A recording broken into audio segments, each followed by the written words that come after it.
Dieu bénit Noé et ses fils, et leur dit, « Soyez féconds, multipliez, et remplissez la terre.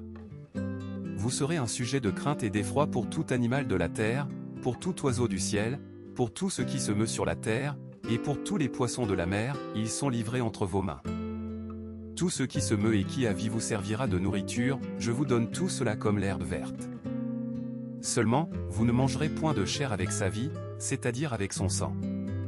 Sachez-le aussi, je redemanderai le sang de vos âmes, je le redemanderai à tout animal et à l'homme, je redemanderai la vie de l'homme à l'homme, à celui qui est son frère. Si quelqu'un verse le sang de l'homme, par l'homme son sang sera versé, car Dieu a fait l'homme à son image. Quant à vous, soyez féconds, multipliez, répandez-vous sur la terre et multipliez sur elle. » Dieu parla encore à Noé et à ses fils avec lui, et dit, « Voici, j'établis mon alliance avec vous et avec votre postérité après vous. Et avec tous les êtres vivants qui sont avec vous, tant les oiseaux que le bétail et tous les animaux de la terre, soit avec tous ceux qui sont sortis de l'arche, soit avec tous les animaux de la terre. J'établis mon alliance avec vous, aucune chair ne sera plus exterminée par les eaux du déluge, et il n'y aura plus de déluge pour détruire la terre. Et Dieu dit, c'est ici le signe de l'alliance que j'établis entre moi et vous, et tous les êtres vivants qui sont avec vous, pour les générations à toujours. J'ai placé mon arc dans la nue, et ce sera un signe d'alliance entre moi et la terre. Quand j'aurai rassemblé des nuages sur la terre, l'arc paraîtra dans la nue. Et je me souviendrai de mon alliance, qui est entre moi et vous et tous les êtres vivants, de toute chair, et les eaux ne deviendront plus un déluge pour détruire toute chair.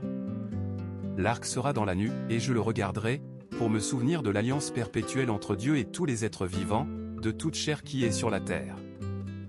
Et Dieu dit à Noé, tel est le signe de l'alliance que j'ai établie entre moi et toute chair qui est sur la terre. Les fils de Noé, qui sortirent de l'arche, étaient Sem, Cham et Japheth. Cham fut le père de Canaan. Ce sont là les trois fils de Noé, et ce fut d'eux que toute la terre fut peuplée. Noé commença à cultiver la terre, et planta de la vigne. Il but du vin, s'enivra, et se découvrit au milieu de sa tente. Cham, père de Canaan, vit la nudité de son père, et il le rapporta dehors à ses deux frères. Alors Sem et Japheth prirent le manteau, le mirent sur leurs épaules, marchèrent à reculons, et couvrirent la nudité de leur père, comme leur visage était détourné, ils ne virent point la nudité de leur père. Lorsque Noé se réveilla de son vin, il sut ce que lui avait fait son fils cadet. Et il dit, maudit soit Canaan. Qu'il soit l'esclave des esclaves de ses frères. Il dit encore, béni soit l'Éternel, Dieu de Sem, et que Canaan soit leur esclave. Que Dieu étende les possessions de Japheth, qu'il habite dans les tentes de Sem, et que Canaan soit leur esclave. Noé vécut, après le déluge, 350 ans. Tous les jours de Noé furent de 950 ans, puis il mourut.